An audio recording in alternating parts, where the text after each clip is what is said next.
Demonetization has been the big story for the last few days, and a lot of people, while they call it a very bold move by the government, some people are pointing out that is it really worth the effort? So many people standing in queues, some of them, a lot of them say they've been standing there since 4 a.m. And here we are at NITI Aayog with prominent economist, NITI Aayog member Bibek Debroy. And the NITI Aayog, for all our viewers outside the capital, the NITI Aayog building is actually just a couple of buildings away from the Reserve Bank of India. And so while I was coming in here, we've seen the pictures on TV, but while coming in here as well, 6 days later, 7 days later, the crowds are still there. So many are asking, sir, that demonetization targets 6% of the black money or unaccounted for assets. Is it worth the pain to 100% of the people? Let's go back a bit, because there's a lot of stuff that's floating around. There is a difference between the existing stock of black wealth and the creation of fresh black income. This is not meant to address the issue of the creation of fresh black income. There are other instruments for doing that. Some of those have been announced by the government. There will be more announcements. Hence, we are talking about the existing stock. People use the word black in a very, very loose sense. There are two specific senses in which you can use the word black. One is when I'm doing something illegal. The generation of income is per se illegal. Drugs, trafficking. The second part of it is when the generation of that income is not black, but I've evaded taxes. Do we want the system to continue? Obviously not. It's true that there is a lot of black in the form of other assets. But look at this as one part of the jigsaw. This is not the entire jigsaw. There are other things that have happened. There are other things that are coming. As a deterrent, do we want action taken? Of course.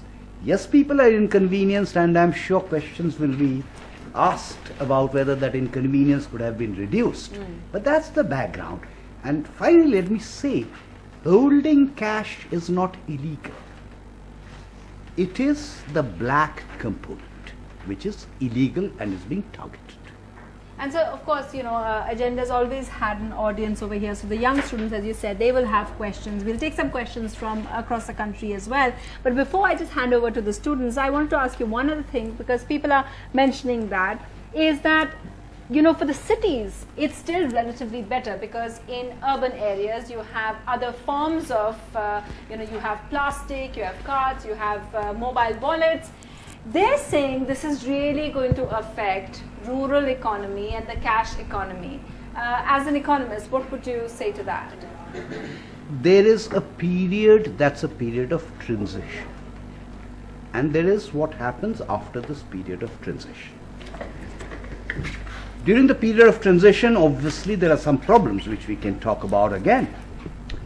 But I find that a lot of the stuff, particularly on social media, even mainstream media and electronic media, is extremely exaggerated. Now, I'm not discounting the pain.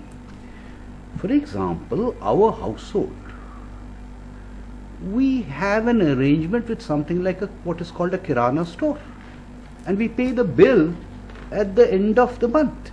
Now, even if it is a relatively poor family, I'm not discounting the pain. Many of them actually do have such arrangements.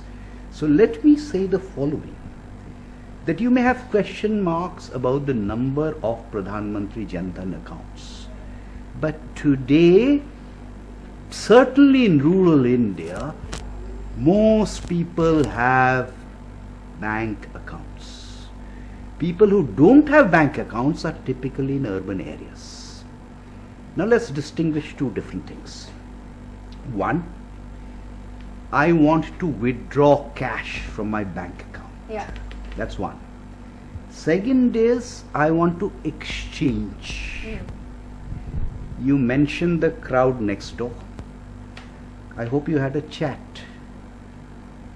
I hope you got that on camera. Yeah, we've been talking to people. If you have talked to people outside the RBI, mind you, RBI is not a bank. A bank is a different issue. Talk to the people who are standing in that queue in RBI. Not a single one of them is withdrawing his or her own money. They're being used. You don't believe me? Step out, talk to them. Now, on the pain part, there was a need to ensure secrecy.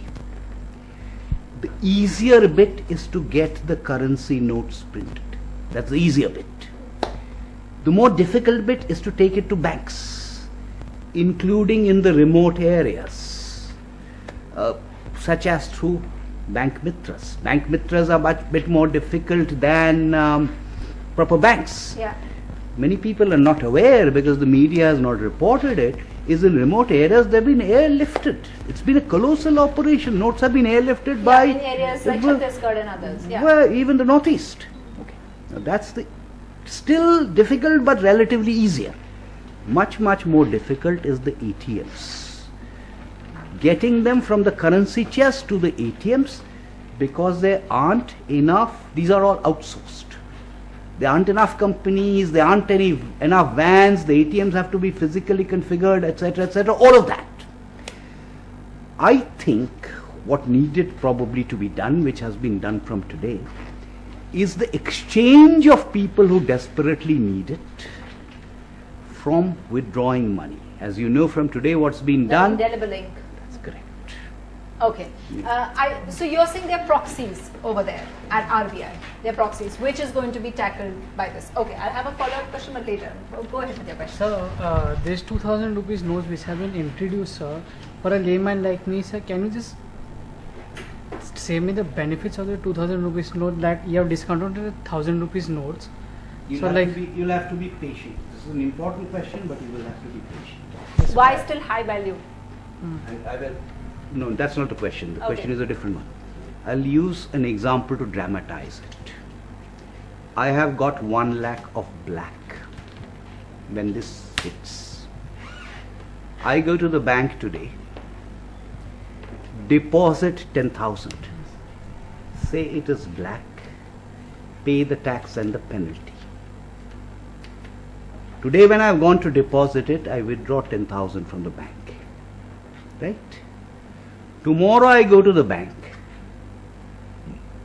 claim that I am depositing the money that I withdrew yesterday, but I am actually depositing 10,000 of my old black. I keep doing it. In the process, what happens?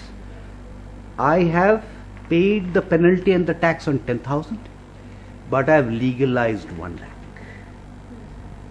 To prevent this from happening, you need to differentiate the new note from the old note, so that when you go to the bank says, hey, this can't be right. This denomination note did not exist yesterday. No, this is the reason. Now you might say that I could still have a new note with a different date. But can you imagine bank staff now sitting down with these individual notes and scrutinizing the date of printing? So A, do not assume that the government is stupid, and B, do not assume that Indians are stupid. They will figure out ways of circumventing it, and what the government is trying to do is to preempt that. That's the reason. And so what about the logic that people are saying that if the whole aspect and the objective was to get rid of demonetizing, of getting rid of high value notes, why introduce another hugely, which is very difficult to break and change also for general people? No, look, you are talking about a difficult situation, right? Let's say an ATM. Let's take a typical ATM. If I am going to dispense 100 rupee notes, if you come along and take out the 100 rupee notes, because the ATM can only stock a limited number, he comes along next, there are no notes. So that is the reason, one reason why you need high denomination. 100 rupees will not alone do. The second reason is there's been inflation. So you do need a high denomination note. So the debate can be at best. Okay. Is it 1,000? Is it going to be 2,000? Is it going to be 5,000? 1,000, I gave you the reason why it could not be 1,000. Now we can quibble about should it have been 2,000 or should it have been 3,000. But that's the reason. Okay, what was your question? Yeah. Like suppose sir, there are like number of families who don't have their accounts in the banks. Like I have my mate, she doesn't have an account in a bank. How So, long has she been in your mate? I met her like she has been working since like past 2 years. She's And- been with you for 2 years, right? Yeah. You are a reasonably aware person. No. You know that accounts are being created, various things are being linked. In the last 2 years, what have you done to ensure that your mate has a bank account? I never questioned her. I am asking you a question. Answer my question, then I shall answer yours. But sir, if I may intervene, there are lots of people who don't have bank accounts. And No. They make No. the unorganized sector. So what about people? I mean, are we going to That's punish not- people? that's Sir, not are we going to correct. punish people who don't No have one bank is being accounts? punished. Okay. No one is being punished. Okay. You look at the numbers, it's a phenomenal number of accounts under the Jan Dhan Yojana. Remember that this was done, the Jan Dhan Yojana part was done before this was done.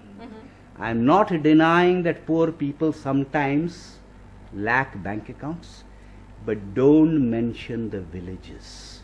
The phenomenal increase Sure, has been there. yeah. It is urban things. Yeah, so we're asking- But the fundamental point is the tenor of questions being asked of the government here, not here, outside, is the government should have done this, the government should have done that. I am asking, what have you done? As a responsible citizen, it's also your responsibility. Do you think we don't have a maid? Why does our maid not have the problem? Because we ensured she had a bank account. And believe it or not, the first day this happened, it was our maid who went and withdrew her money and we borrowed money from our maid.